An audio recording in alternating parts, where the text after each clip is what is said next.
Eh bien, yo les gens, c'est Clash Royale Family, j'espère que vous allez bien. Pour ma part, ça va super.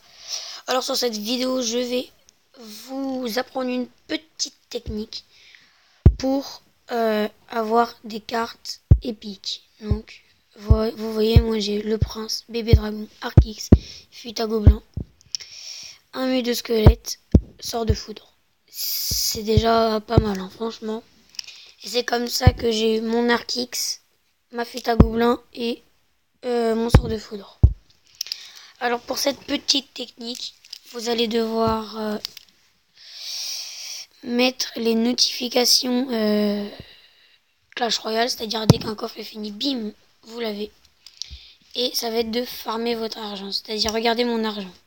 Tac.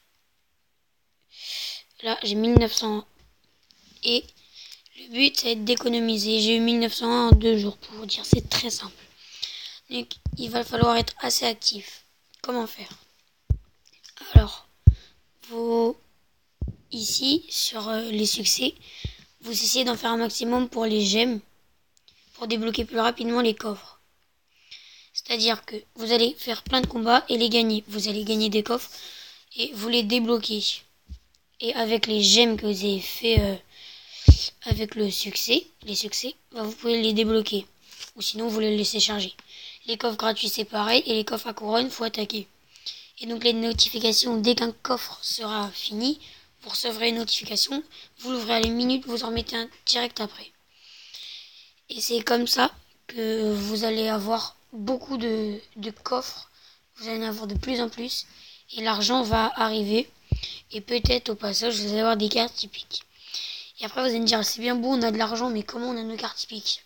Alors pour cela, dans le magasin, vous avez toujours une carte épique.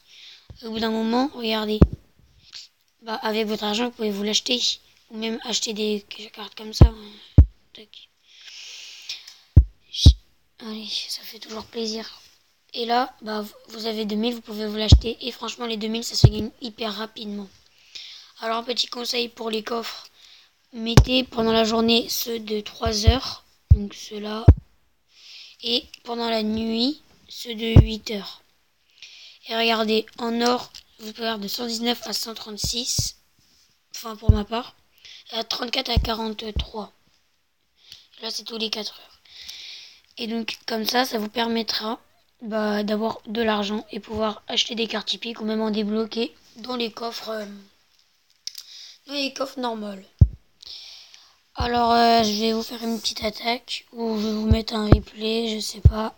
Est-ce que j'ai un replay pour vous? Allez Victor, je vais vous le mettre. Allez c'est parti. Je vous laisse et je commente la vidéo. Ça peut leur faire plaisir. Alors la technique, on laisse charger son élixir. Enfin moi je mets ça. Vous mettez le géant au fond de la map pour qu'il ait le temps d'avancer et votre élixir remonte. Voilà.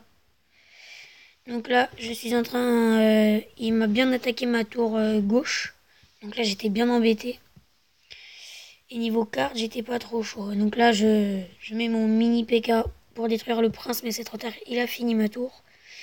Et derrière, il me met son canon pour ralentir mon géant. Et franchement, ça va marcher. Parce que mon géant a déjà perdu la moitié de sa vie.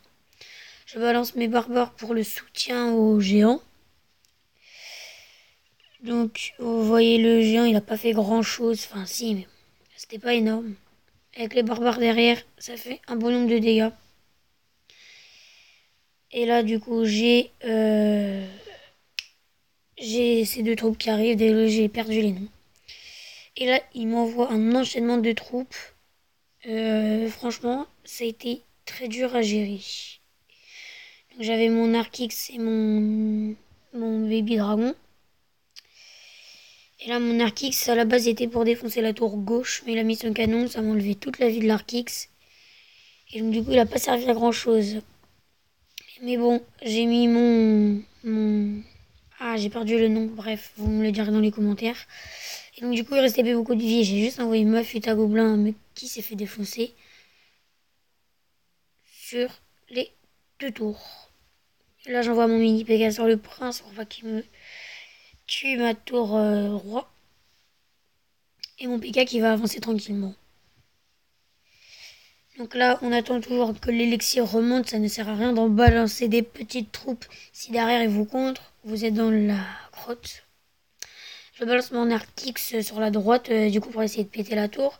Je mets mon bébé dragon en soutien. Parce que voilà. Et donc là, franchement, je commençais à paniquer parce que le temps commençait à descendre de plus en plus et j'arrivais pas à descendre. Donc là, j'envoie ma fuite à Gobelin. Hop là. Et encore une fois, il me balance ses flèches. J'ai plus que 79. Enfin, sa tour a plus que 79. J'envoie mon prince qui va littéralement défoncer sa tour. Enfin, il me semble d'après. Voilà, c'est ça. Il l'a défoncé. Et là, j'envoie mon midi PK, mon bébé dragon en bas à gauche parce qu'il fait une attaque en force. Elle était dure à gérer. Plus le canon et le bombardier. Il me pète les 2 tours. À 10 secondes de la fin, c'était la grande panique. J'envoie ma fuite à Gobelin. Et là, miracle, je pète sa tour. Ça fait à présent 2-2 en temps extra et il nous reste 60 secondes. J'ai plus que 60 secondes pour péter sa tour alors que la mienne me reste plus que 1300 points de vie alors que là c'est 2900. J'étais mal barré mais là j'avais mes deux bébés dragons qui partaient avec mon prince. Je rajoute mon géant à ça, il avait plus grand chose à faire franchement. J'étais déjà en train de le terminer, plus avec la fille au canon. Je me rappelle toujours pas de son nom. Et là je savais que c'était la fin pour lui. Pour le terminer, je rajoute des barbares, mais c'est bon, il servait à rien. Et là, je gagne sur ça. Ça fait un petit 3-2. Le combat était très serré. Donc, dites-moi dans les commentaires si cette vidéo t'a plu. Donc, like la vidéo, partage. Bah voilà, je pense que ça sera tout. Abonne-toi et dis-moi dans les commentaires si cette vidéo t'a aidé. Allez, ciao!